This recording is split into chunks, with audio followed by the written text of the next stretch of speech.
Summer was already past its prime when Edgar reluctantly yielded his assent to their entreaties, and Catherine and I set out on our first ride to join her cousin. It was a close, sultry day, devoid of sunshine, but with a sky too dappled and hazy to threaten rain, and our place of meeting had been fixed at the guide stone by the crossroads.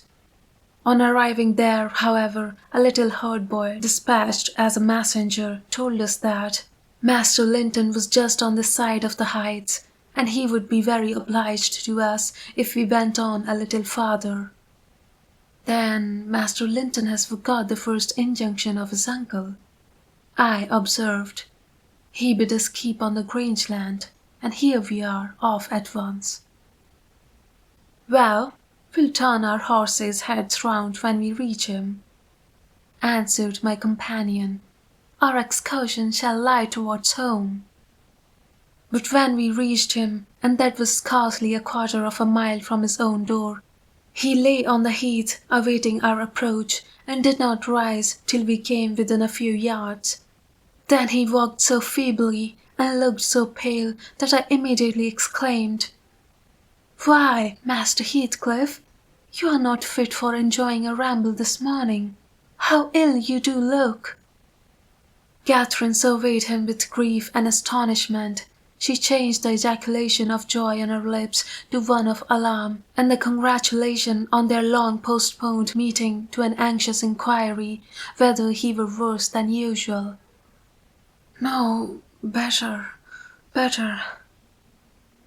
He panted, trembling and retaining her hand as if he needed its support, while his large blue eyes wandered timidly over her, the hollowness round them transforming to haggard wildness the languid expression they once possessed.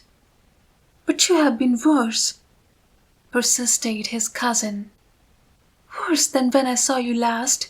You are thinner and tired." He interrupted hurriedly. "It is too hot for walking. Let us rest here. And in the morning I often feel sick. Papa says I grow so fast." Badly satisfied, Kathy sat down and he reclined beside her. "This is something like your paradise," said she, making an effort at cheerfulness. "You recollect the 2 days we agreed to spend in the place and weigh each thought pleasantest? This is nearly yours, only there are clouds, but then they are so soft and mellow. It is nicer than mellow. It is nicer than sunshine. Next week, if you can, we'll ride down to the Grange Park and try mine." Linton did not appear to remember what she asked, and he had evidently great difficulty in sustaining any kind of conversation. His lack of interest in the subjects she started, and his equal incapacity to contribute to her entertainment, were so obvious that she could not conceal her disappointment. An indefinite alteration had come over his whole person and manner. The pettishness that might be caressed into fondness had yielded to a listless apathy. There was less of the peevish temper of a child which frets and teases on purpose to be soothed, and more of the self-absorbed moroseness of a confirmed invalid, repelling consolation, and ready to regard the good-humoured mirth of others as an insult. Catherine perceived, as well as I did, that he held it rather a punishment than a gratification to endure our company, and she made no scruple of proposing presently to depart. That proposal unexpectedly roused Linton from his lethargy and threw him into a strange state of agitation. He glanced fearfully towards the heights, begging she would remain another half-hour at least. "But I think," said Kathy, "you would be more comfortable at home than sitting here, and I cannot amuse you today. I see by my tales and songs and chatter, you have grown wiser than I in these 6 months. You have little taste for my diversions now, or else, if I could amuse you, I would willingly stay." "Stay to rest yourself," he replied. "And, Catherine, don't think or say that I am very unwell. It is the heavy weather and heat that make me dull, and I walked about before you came, a great deal for me. Tell uncle I'm in tolerable health, will you?" "I'll tell him that you say so, Linton. I couldn't affirm that you are," observed my young lady, wondering at his pertinacious assertion of what was evidently an untruth. "And be here again next Thursday," continued he, shunning her puzzled gaze. "And give him my thanks for permitting you to come. My best thanks, Catherine. And if you did meet my father and he asks you about me, don't lead him to suppose that I have been extremely silent and stupid. Don't look sad and downcast, as you are doing. He'll be angry." "I care nothing for his anger," exclaimed Cathy, imagining she would be its object.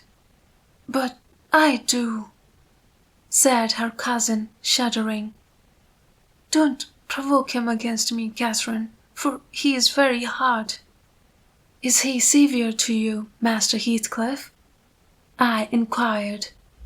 "Has he grown weary of indulgence and passed from passive to active hatred?" Linton looked at me but did not answer, and after keeping her seat by his side another 10 minutes, during which his head fell drowsily on his breast, and he uttered nothing except suppressed moans of exhaustion or pain, Cathy began to seek solace in looking for bilberries and sharing the produce of her researches with me. She did not offer them to him, for she saw further notice would only weary and annoy. "Is it half an hour now, Ellen?" she whispered in my ear at last. "I can tell why we should stay. He is asleep, and Papa will be wanting us back." "Well, we must not leave him asleep," I answered. "Wait till he wakes, and be patient. You were mighty eager to set off, but your longing to see poor Linton has soon evaporated." "Why did he wish to see me?" returned Catherine. "In his grossest humours formerly, I liked him better than I do in his present curious mood. It's just as if it were a task he was compelled to perform, this interview, for fear his father should scold him. But I'm hardly going to come to give Mr. Heathcliff pleasure, whatever reason he may have for ordering Linton to undergo this penance. And, though I'm glad he is better in health, I'm sorry he is so much less pleasant and so much less affectionate to me." "You think he is better in health, then?" I said. "Yes," she answered, "because he always made such a great deal of his sufferings, you know. He's not tolerably well, as he told me to tell Papa, but he's better, very likely." "There you differ with me, Miss Cathy," I remarked. "I should conjecture him to be far worse." Linton here started from his slumber in bewildered terror and asked if anyone had called his name. "No," said Catherine, "unless in dreams. I cannot conceive how you manage to doze out of doors in the morning."